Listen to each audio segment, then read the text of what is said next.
why we're here today. I thought the story about my grandfather and the selling wine was kind of triggered by our guest today. In the studio with us today, we have Tom Vecchia. He's the author of the book, The X Factor Selling System. He's also known as the sales expert. He has won more than 10 national sales awards and has led his colleagues to win another 10. He has his master's in business administration from Fairleigh Dickinson University and his undergraduate degree from Rutgers. He has presented internationally on various sales topics and is now sharing his secret sauce, as he calls it, with the rest of the world. Tom was born and raised in New Jersey and currently lives in northern New Jersey with his wife Rosalie and his 2 children, Felicia and Giuseppe. Tom, welcome to the show. Thanks for having me, Sal. So tell us a little about yourself. What are you doing today? Where are you? Well, I'm a born and raised Jersey guy who comes from an Italian background. My family's from Italy, and even my parents and brothers were both born there. And just enjoying the ride. Launched a new endeavor, and the Italian heritage is a big part of it. So you're the first generation here. Yes, I am. It's interesting. You named your son Giuseppe rather than Joseph. Yes.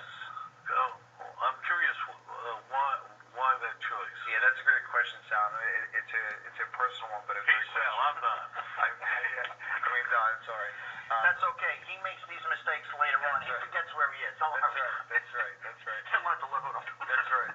So with that being said, actually, he's named after my brother, who unfortunately departed early. He passed, and he was born. His namesake was Giuseppe, or his name was Giuseppe. So we decided to name him Giuseppe as well. And when people call him Joe, we said no, it's Giuseppe. Tell us a little about the company. What are you doing now? Absolutely. So we started the X Factor Selling Systems, and it's a sales training development company based out of here in New Jersey. And we started it for the simple fact that, one, out of desire and to help people achieve greatness. Our mission is to inspire greatness. And number 2, out of frustration, because I really feel that people really want to make more money. They want to be more successful. And the programs that are out there now really aren't cutting it. So I really wanted to share my secret sauce with the world and show them how to get to their desired result and help them to achieve greatness. So how much of the Italian heritage culture played into what you're doing today? Did that have an impact on you?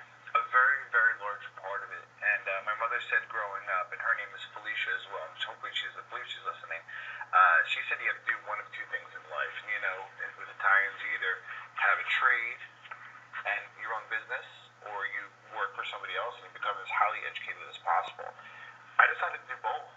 Got my MBA, I did my entire undergraduate and my MBA at night where I work full time. So Italian heritage, instilled hard work, so that was instilled in me. And the other part is to get up your own business, and sales is my trade. So I want to be the best at it. So I decided to do both. And I think one unique aspect we have as being Italian Americans, we have access to both street smarts and book smarts. So if you can accomplish both, I believe you have an advantage over the competition. What made you decide to go into pharmaceutical sales? So I grew up in Roseville Park, which is not too far from here, and Sharon Plow was kind of the foundry member, and 3,000 employees in the area. And I always liked pharmacy, and I worked in a small pharmacy around the corner, and I was able to get them through the high school, and I got them through a co-op program, and I loved it so much, I worked there full time, and they supported my school along with my mother, and we did some great things there. I was there 15 years at Sharon Plow, right before it got bought up by Merck. You were a representative? I was in various roles. I worked in marketing, clinical research, and my final position there was a district manager or regional manager for the company in sales. That's how you were able to get it. It's interesting how you put it. You helped other people win the sales award. Yeah, interesting enough is where I found my talent is to be able to connect with people, not just customers, but when I got into sales leadership, my first team, we were 53 out of 93. We didn't know which way we were going. And within 6 months, we got to 3 out of 93, just like that. And then I had another team, totally different geography, totally different products, same situation. So after 5 or 6 times, I said, hey, I have something here. And that's how X Factor was born. Well, we're going to talk about that later, but let's talk more about your Italian heritage. And they say of Italians that they're not logical, but they feel. I love the line from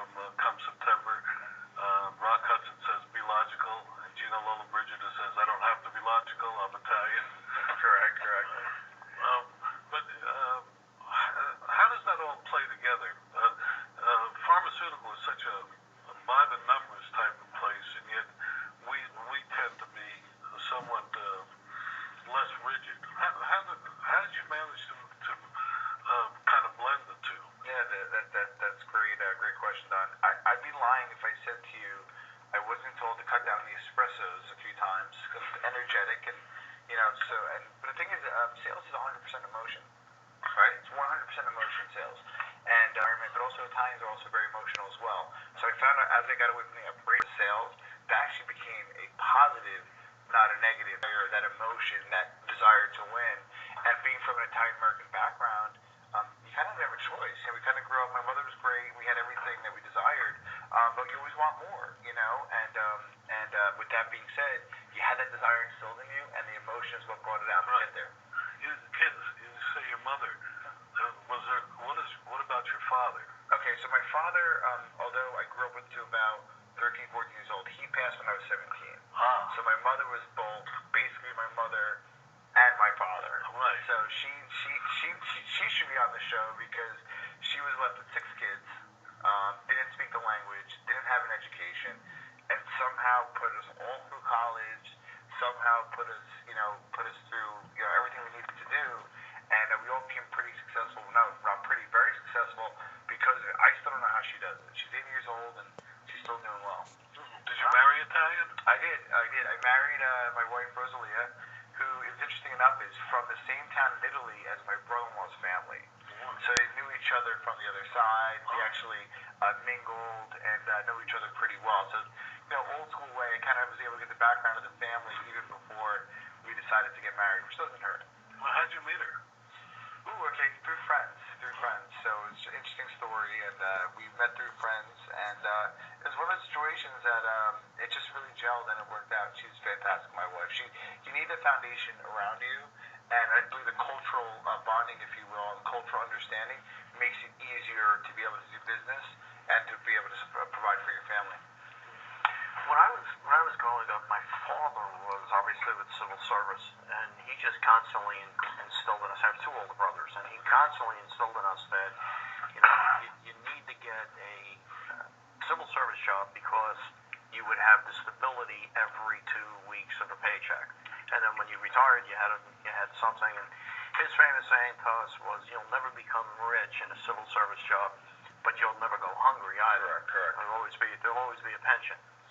Although with today's economy and where we're going, that's a whole nother show. But the story was that. Did you ever want or think about what it would like? Because in sales, obviously your salary is variable and derives from your ability to sell. How do you get over that hump? Yeah, that's an important question for the simple fact that if you really kind of boil down, and now it's a little different. My niece is in med school, who's going for the MBA, CPA, and so forth now. But growing up as an Italian American, you either kind of went to a union or basically a job, which is a great job to have, or a lot of these folks started their own business. So it's kind of one or the other, 2 extremes. So I was brought up. I went to Sharon Plow part because I wanted to get that marketing job or that respectable job, making X amount per year, and to kind of legitimize my career. But and I would love to still work. It's a great place. But the entrepreneurial spirit came out in me because my father did have his own TV store, and I did see a little bit